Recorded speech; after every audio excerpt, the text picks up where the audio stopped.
Welcome to Pindar Poetry. We hope you learned something new. In this video, I will show how to make vanilla macaron filling. We'll start by gathering our simple ingredients, ensuring they are at room temperature for optimal blending. This foundational step is crucial for achieving that silky smooth texture we all desire in a macaron filling. Pay close attention to the measurements to guarantee a balanced flavor profile that perfectly complements your delicate macaron shells. Let's get started on crafting this delicious treat.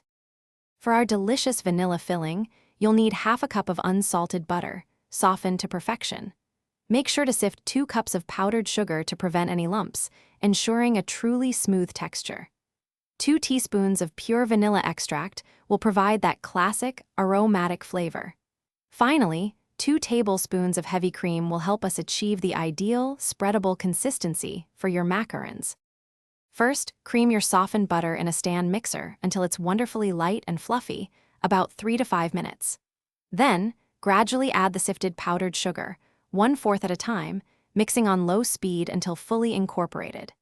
Next, beat in the 2 teaspoons of vanilla extract and 2 tablespoons of heavy cream until the mixture is perfectly smooth and creamy. Remember to scrape down the sides of the bowl frequently for an evenly blended filling. Once your filling is ready, transfer it to a piping bag for precise application onto your macaron shells. Pipe a small, even amount onto one shell, then gently top it with another, creating a perfect sandwich. For more great tips and deals, check the description below for links to the new Kindle Paperwhite and other fantastic offers. Store your assembled macarons in an airtight container in the refrigerator for up to 5 days, allowing the flavors to meld beautifully. Thanks for watching. Consider subscribing if we helped you.